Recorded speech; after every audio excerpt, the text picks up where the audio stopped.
Long before mobile phones became the indispensable gadgets that they are today, Raymond Racaza, President, CEO, and co-founder of Surpass, the country's largest technology company, already knew it would happen. Surpass Incorporated was established in 2001, back when only a minority of the population had access to the internet and owned cell phones. What began as a small startup grew into a billion-peso enterprise, making him and his partners, Nico Jose Noliedo and Fernando Jude Garcia, three of the most successful self-made entrepreneurs. Today, with almost 40 million Filipinos owning smartphones and spending an average of 4 hours on their mobile devices, there's certainly no way but up for the thriving e-commerce company. Hello. Hi Anthony, welcome to Surpass. Thank you. Where the action is. Yes, so this is the development team, this is the development area where we develop a lot of our consumer products, yes, especially the games.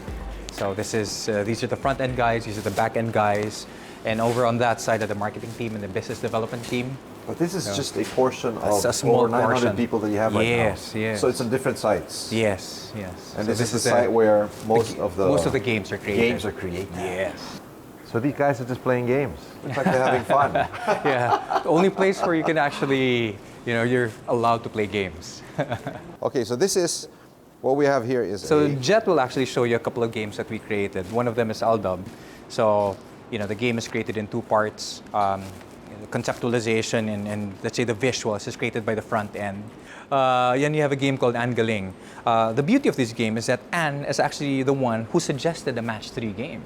So she's very well immersed because she likes playing Match 3 games. It's not just playing her game, it's giving the people a chance to be part of her life. Exactly. That's so it's a level of behind interaction that we're providing that people have not seen before. Like Kuya Kim's game, there's trivia involved. We embed tidbits and advocacies that they personally promote. Okay, so 3 people initially. Yes. When we started the company. 900 now and growing. Yes. The principle behind employment. Well, we love employing people. We aspire to be the top technology employer in the country.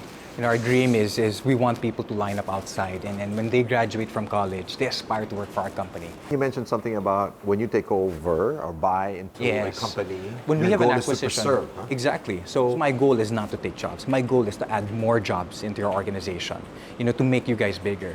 So that's one of the key things and one of the key, I would say, elements that we instill with the groups that we acquire. Well, I want to know a little more about adding jobs and adding business and growth of Surpass in the coming years.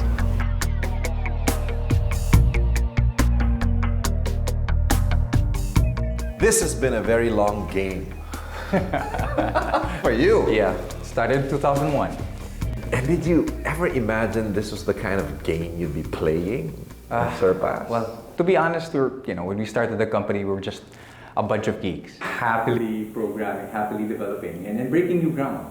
So that was the thing that really drove us, that was the thing that really made us passionate. You were breaking new ground when you set up the company, or were you already professional geeks breaking new ground inside companies that you were working in? Well, we used to work for a company called IAL, right? So that's how all of us met. And we were very fortunate to be in a situation where we were doing research and development for mobile internet. It was an amazing experience where IT is such a broad field. But we were put in a situation where, wow, this is a fantastic piece of technology, meaning who wouldn't want to access information on their phone? Who wouldn't want to play games on their phone? So we saw the future. We saw that, hey, everybody's going to go here. But when we started Surpass, it wasn't all peaches and cream. Literally, we had nothing.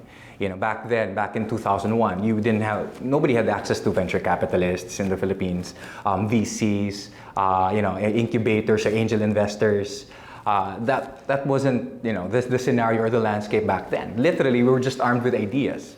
So that's it. I mean, we started it literally with 62,500 pesos. That's not even yours. It's a combined. It's a combined amount already from 3 of you. Yeah, the amount we saved from our work, from our previous work, was the money we started. Where did you find the courage, looking at the possibilities, in the world out there? Yes. With 60,000 pesos. Yes. Well, to jump ship and start things on your own. We were young. So we were just a bunch of young guys. Courage in youth. Yeah, definitely. I mean, we had room. Yeah, we had room to make mistakes, and we were like thinking like, hey, if this doesn't work out, we can always find another job. We didn't have mouths to feed. We could find another corporate job. So you were looking, this will not cost others much. It will cost me much. Yeah, exactly. Okay, so that's one of the things you have to look at. But if you're gung-ho and if you believe in it, if you believe in the product, if you believe in your idea, we strongly suggest you go for it. That's it. I mean, we felt back then that success was inevitable. Even though we went through scenarios that were difficult or challenging, the computer I had was given by my parents. We couldn't even afford tables and chairs, so we had to share a table. So that's how bad it was. But we were happy. Those days actually defined us, Anthony. We didn't have money to license technology or buy technology or buy content. We were driven to think and to innovate. So that's one of the key things that we had. And was there a time you wanted to give up? That's the thing. We never gave up. What were the times you wanted to give up? No. We felt that it was inevitable. We felt that we were onto something. The name Surpass. Yes. Who came up with this word? Who came up with this? One of our friends gave us the word, surpass, to exceed, to go beyond. So it was us who just changed it because we like the letter X. So changed the S with an X. We took out the last S to make it more concise. If you look at the logo of Surpass, this is a bit of trivia. I was actually the one who created the logo. Okay. So even that. We couldn't even afford a group to create their own logo. I had to create it myself. So that's how hands-on and that's how modest and very humble the resources were. And you mentioned this earlier. What was one of the proudest moments for you early on in the startup? Yes, this is working. Yes, this is. Could you bring us back to that moment? We were ahead of our time. Back then we were talking about mobile internet. We were talking about SMS, text messaging. So we were one of the first groups that actually launched information text services. So from your standard jokes, horoscopes, and even love quotes, we were the first guys to develop it back then. And the response was good. The response was very good because this is entertainment. This is information. But the one that really gave us a big break was the product that we launched with Jollibee. It was a text promo. It was a text campaign. And what would the consumer get then? You would actually get an upsize. For example, when you buy a product, you'd get an SMS code, and you can, just SMS that unique code. But we knew that this would actually replace the standard Dropbox and the standard. You would call it those cards. Yes. So we actually mobile enabled that. Okay. So back then, it was a groundbreaking idea where. Why will I do that? But we showed them all the advantages, and we knew that the first group to get it, a big company, all the other companies would follow suit. When we return, get to know how Raymond and his co-founders grew the business with minimal costs and a lean staff. This is the Boardroom.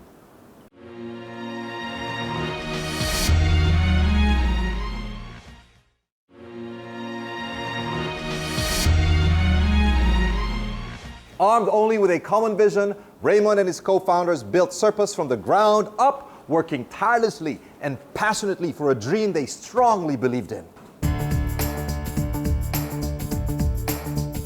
So what does it take? What else? Give us a shopping list, a grocery list to choose from, or a checklist to start up well.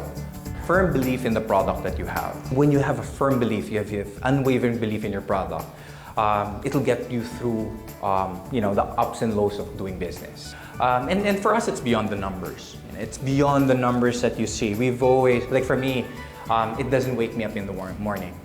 What wakes me up in the morning is that we have this rare opportunity to put the Philippines on the world technology map. And anybody can make profit, anybody can create revenues, but to put your country on the technology map, on the world technology map, is something that you cannot buy. Other things that you considered in the beginning that accounts for your success today? The foundations. Well, one of the things we look for, we've always believed that the best way to win market share is from an empty space. So back then, we were leading mobile innovation. We were the guys creating, mobile content. We're the first set of guys to create games in the Philippines. We knew that, new ground. But at the same time, not just new ground, but making sure that that ground is applying, lowest common denominator principles, mass market consumer, We knew what our product was. We knew what to create and how to implement. So we've always said that, number one, ideas are the currency of our business. Very important. But there's no monopoly to great ideas. That's a thing. But the execution is key. It's the person who goes to market that will win the war. How did you make sure this happened? Again, starting the company, setting it up. What were the decisions you made that helped you execute those ideas? Well, one of my passions, Anthony, is I love seeing an idea, creating it, and implementing it. A classic example there would be Celeb, for example. This was something that we launched last year. The idea just came about by having breakfast.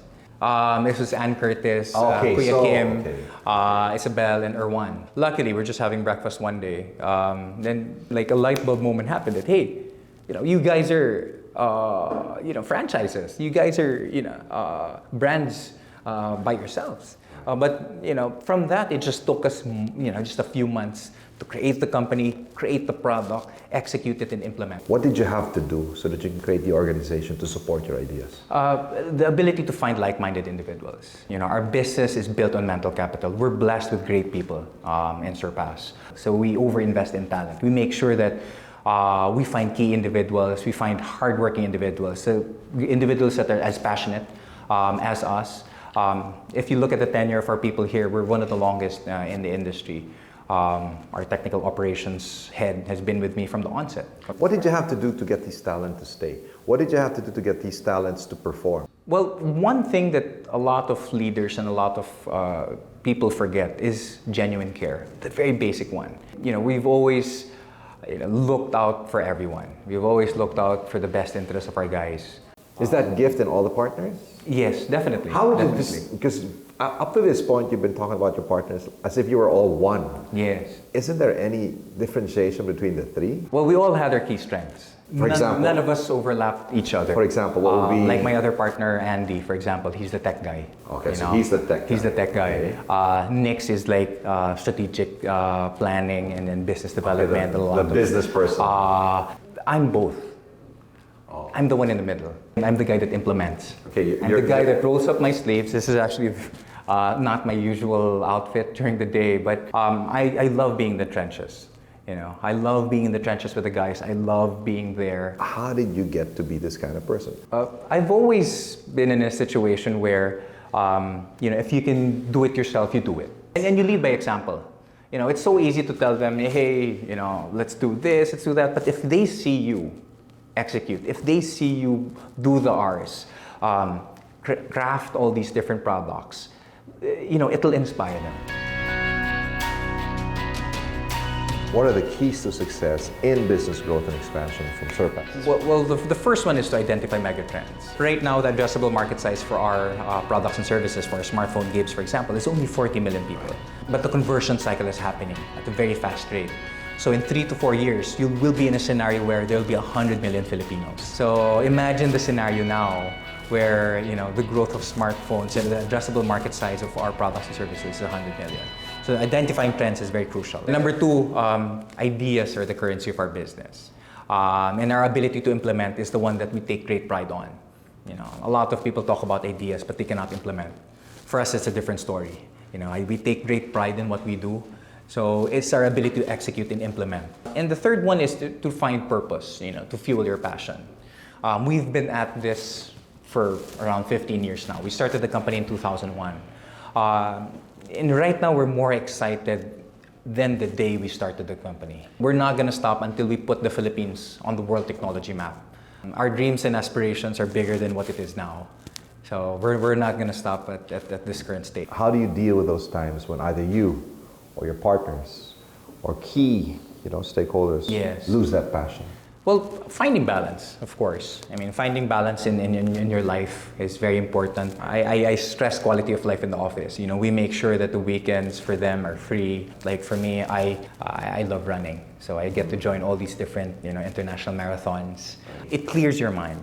One of the things that I do as well, I love diving. In the Philippines, we're blessed with beautiful, I would say, dive sites. For me, it's a different world. I came across the term passion as not just being excited about something, it's also the willingness to sacrifice for something. I've given my whole life into this venture. So people say that, hey man, you've made it, you've done it. Well, no, we're not even close. We're just starting. This is something that I've devoted my whole life to. This is something that I can't imagine doing anything else. For me, when we started the company, I don't even look at the clock. You know, you're just there, you're working.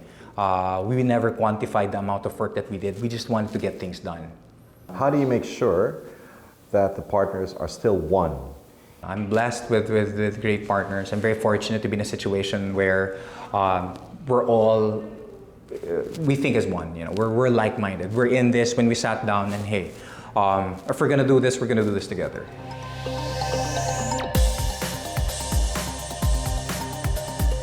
Find out what Raymond has planned for the future and why conquering Southeast Asia is just one of them. This is The Boardroom.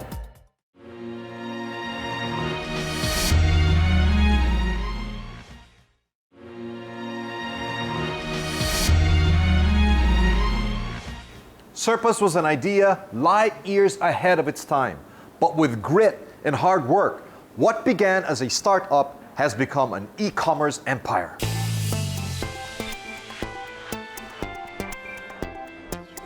Raymond, what are the keys to growing? Well, when we evaluate an opportunity, we look at it from two lenses.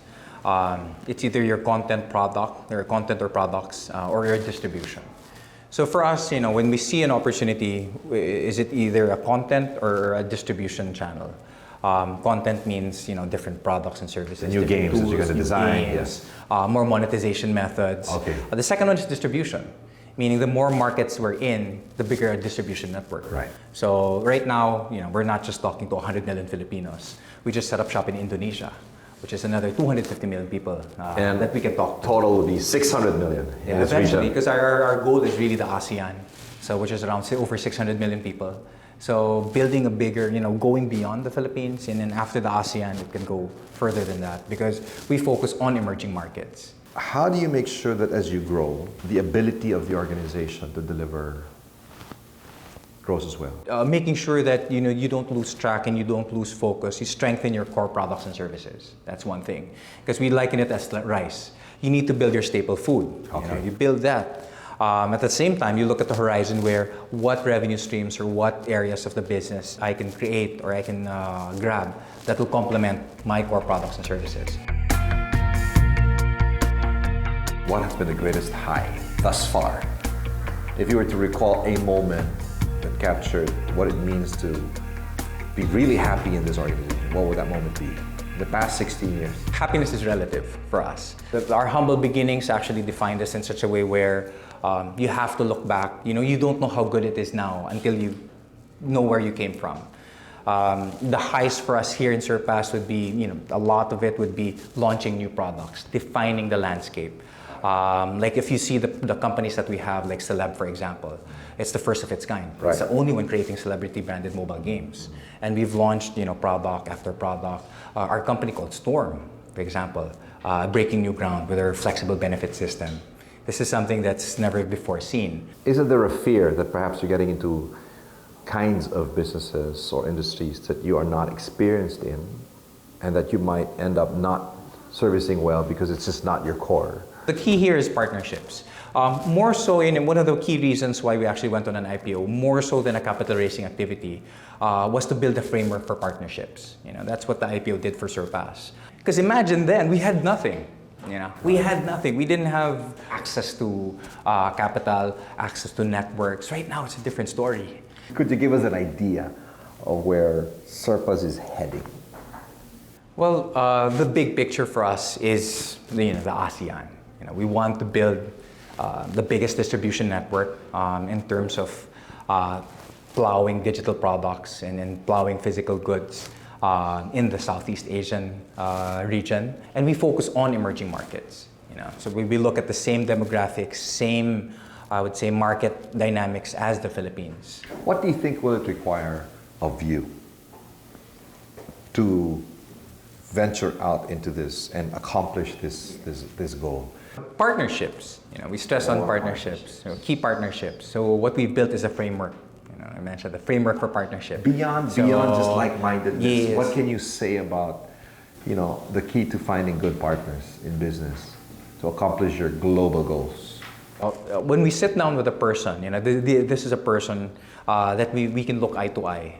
Same DNA, same. I would say we're wired the same way.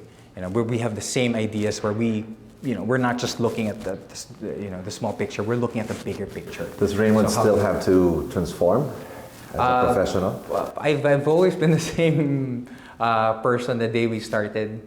It's just you don't see yourself having to transform to be able to accomplish these goals. Well, the principles behind the success that we have today are the same principles we've had since we started. These are basic principles.